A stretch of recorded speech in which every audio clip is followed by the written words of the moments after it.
Good morning, everyone. I'm just going to scroll through and look at y'all. Good morning, Shar. Hi, Ginny. Give a hug to Cynthia for all of us. Hi, Stephanie. Hi, Terry. Hi, Donna Mae. Hi, Norm. Hi, Sherry. Hi, Carol. Hi, Val. Good to see you. Hi, John, Richard, and Mary. Hi, Eric. Hi, Connie. Hi, Nick and Bree. Hi, Gail. Hi, Dave. Hi, Ann. Hi, Glenn. Hi, Ken and Jennifer. Hi, Chris. Hi, Carl. Hi, Paulette. Hi, Bob. Hi, Rena. Hi, Scott. Hi, Ellen. Hi, Rick. Hi, John. Hi, Scott. Hi, Terry. I wish I could just go through and say hi. Just you could take a moment to scroll through, look at everyone, say good morning. It is good to be together. So something must be in the air. Maybe it's just me. But it seems as if more blossoms of hope and love are beginning to spring up around us. Perhaps it's more that so many of us are receiving the vaccine. Oh my goodness, that was a stream. Perhaps it's the small whispers of spring appearing. Perhaps it's milestone events and even communities coming together with meaning and purpose and soul, even though it's all virtual. Perhaps it's the new administration doing their thing. Perhaps it's the coalitions that are arising, the good work of the Poor People's Campaign. Perhaps it's just that movie theaters have opened again in New York City. Remember movie theaters? I don't know why, but that gave me unbelievable joy. Perhaps it's that progress is expanding. Progress and accountability is expanding. And maybe it's because Boston, Massachusetts just elected Kim Janey, its first Black and first female mayor. Perhaps it's that the heinous Muslim ban was finally reversed. Perhaps it's just that we are here together again. We're still here. We are still a we. A year of this, and we are still holding on, holding each other, and shining the beacon of hope and welcome to join us. Because, beloved newcomer, because, beloved visitor, because, beloved friend, beloved member, because, beloved elder, this place was built by you. This place was built for you and for us. I've been thinking a lot about our spiritual theme of the month, which is commitment. The entire month of March is dedicated to commitment. And it reminded me of an experience last week. I had the honor of participating in a virtual installation service from my colleague, the Reverend Jane Smith, the newly called minister to our Kin congregation in Ellicott City, Channing Memorial. And yes, we're going to have an installation service for me and us sometime next year. More details to follow.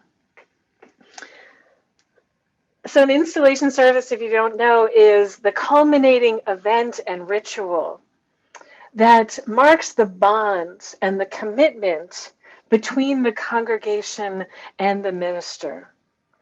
As a part of the service, I shared this reading, and it's usually used for weddings, but I took the reading and I changed the language a little bit to reflect the moment. I love you for what you are, but I love you yet more for what we are going to be. I love you not so much for your realities as for our ideals. I pray for our desires that they may be great, rather than for our satisfactions, which may be so hazardously little. A satisfied flower is one whose petals are about to fall. The most beautiful rose, The most beautiful rose is one hardly more than a bud, wherein the pangs and the ecstasies of desire are working for a larger and finer growth. Not always shall we be what we are now. I'll say that line again. Not always shall we be what we are now. We are going forward to something great. We are on the way with each other, and therefore we love and we love again. Being committed to a community, a spiritual community such as this one, is a choice that we make again and again. It's that pledge of heart that gives life, that creates joy and brings healing to the commitment we make to our faith and our kin of heart. I stumbled across a quote that gave me pause recently related to commitment. A true relationship is two imperfect people refusing to give up on each other. The same could be said of our covenant. It is said that we are a people of covenant. We come back to that bond. And you know, the word religion, the root word of religio, means to bind. It's to bind our hearts and our souls together. And that is what our covenant speaks to. We are all imperfect beings held together in covenant by showing up and giving of our time and our talents and refusing to give up on each other and all of the possibilities of what we can be together. And a pledge of heart is central to that. It turns our inwardly focused, very natural tendencies of, what am I going to get out of this? It turns that to, how can I be of service? It takes the most imperfect among us, starting with me, and nudges us to think about, how can we do more good in the world? How can we offer grace? How can we embody forgiveness and compassion, even when we may have not received those things for ourselves?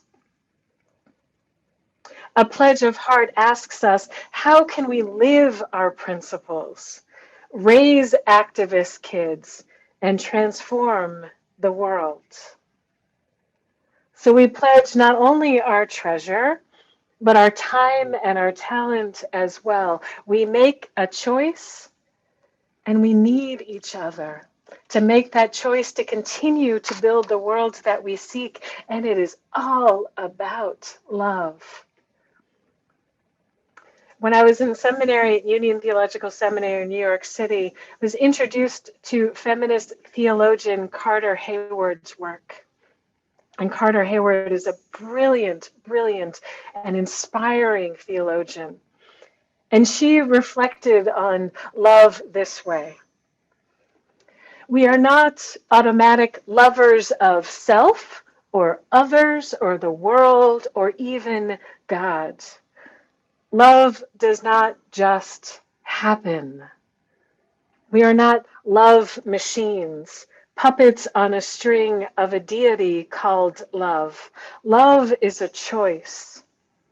Love is a choice, not simply or necessarily a rational choice, but rather a willingness to be present with others without pretense or guile. Love is a conversation to humanity, a willingness to participate with others in the healing of a broken world and broken lives.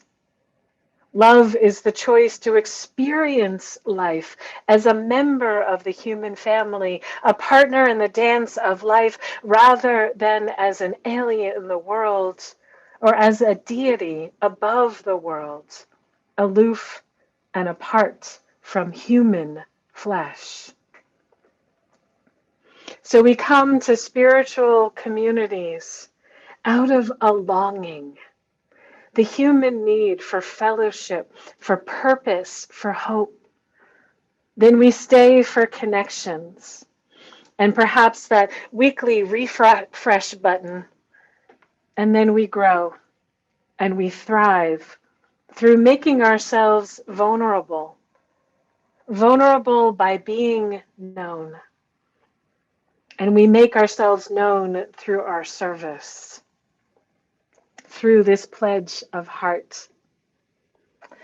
I recently heard an interview with A.J. Jacobs, the author who wrote the book entitled A Year of Living Biblically. Has anyone seen or heard about that book, A Year of Living Biblically? I see Terry nodding. Where he kept every law and religious mandate outlined in the Bible and wrote of his highly unique experience. And Jacob's most recent experiment he called a gratitude chain. A gratitude chain. Where he went and he found every single person that had a hand in making his morning cup of coffee. Not just the barista, not just the store owner, but he flew to where the coffee beans were grown and thanked the growers. Then he thanked the person who roasted the beans. He thanked the warehouse manager where the beans were kept. He went and he found the person who exterminates the bugs to make sure they don't get into the coffee beans each week. He thanked the coffee bean selector. I think of that as almost a sommelier for coffee beans. He thanked the person who even designed the cup, you know, your to-go cup with the little plastic lid. He even thanked that person, and so on, and so on, and so on. By the end of this experiment, his gratitude chain took him all over the world, virtually and physically, and it began with gratitude for the time and talent that each person invested, took to make his one cup of coffee possible. So I thought about worship this morning. That whole story reminded me of worship this morning. I counted, and there are no less than 37 people involved in worship this morning. That's on the low end. 37 people from our amazing staff. Can I get a few hearts for the amazing staff? Please, please, please, please, please. Amazing staff. To our tech team, who makes this all possible, who holds it together. To our 4th and 5th grade class, didn't they do fantastic for the skit? Thank you, Barbara, too. To the Koreos who shared their beautiful Canvas story. To all of our incredibly talented musicians inside this congregation and from our kin congregations. But then, truly then, worship is not possible without you. Beloveds, you. Without you. Each and every one of you who receive deeply what we're creating here together. And worship in some ways is the easiest and most readily available example of how you pledge your hearts, how we pledge our hearts here at UUCR. Every week there is so much happening. So much happening at UCR, from the small group ministries to the weekly Emerson cafes on Friday night, to the book groups and the women's spirituality group. Suzanne shared beautifully some of the connections that have endured not over months and years, but decades because of those circles. These generous and thoughtful souls that have said yes, yes to each other, time and time again. To show up and be known, to make this place a spiritual home. And then there are all of the committees and programs, all of the committees and programs. Have you taken a look at the list of committees and programs on the website recently? It's boggling. There's the board, the Lay Ministry Council, and all of the committees, the Memorial Committee, the Planned Giving, Social Justice, Environmental Action, Family Faith Formation, Adult Faith, the Reopening Team, Pastoral Care, who are incredible. We just gathered on Friday. The Canvas team, the nominating committee, y'all are doing great work, thank you. The rock steady finance team and committee that continues to say good things that let me sleep at night. And the Power Tool Gang and the Landscape Committee that make this place so beautiful. And I know I'm leaving out so many. And that's just even virtually. Like, we're not even talking about what happens when we're all together in the same space, too. So this, my beloved UUCR family, my kin of heart, this is my love letter of gratitude, my chain gratitude to the hundreds of generous souls who have pledged your talent, your time to make this beautiful, beloved community thrive. We have refused to give up on each other. Oh, I'm gonna get teary. We have refused to give up on each other. Thank you, Stephanie. I just saw you mentioning RYA. Refused to give up on each other out of love. As Carter Hayward said, love is a choice, a conversion to humanity, a willingness to participate with others in the healing of a broken world and broken lives. Love is the choice to experience life as a member of that human family, a partner in the dance of life. It's been a breathtaking year, beloveds, and we are still here. And I haven't invited you to a challenge in some time. So my invitation of heart this week is take a look at that time pledge. I need you. We need you. We need each other. Ponder and feel how you are called to make this place even more powerful and special. And the ask is easy. What makes your heart shine, beloveds? What makes your heart sing? How can you be of service and shine your gifts so you can continue to make me cry every Sunday morning? Your time pledge, beloveds, your pledge of heart is just one radical act of hope and commitment in a world that needs both from us so desperately to heal that brokenness that comes when we have lost our way. That is how we inch towards collective liberation. This is how we dismantle oppression within ourselves and each other and our communities. By putting aside how we were as single, isolated beings and choose to embrace the covenants that hold us together, we are truly so much stronger and better together. In imperfect harmony, in a building harmony, to do the work of healing and justice in our world. Amen. Blessed be, and may it be so.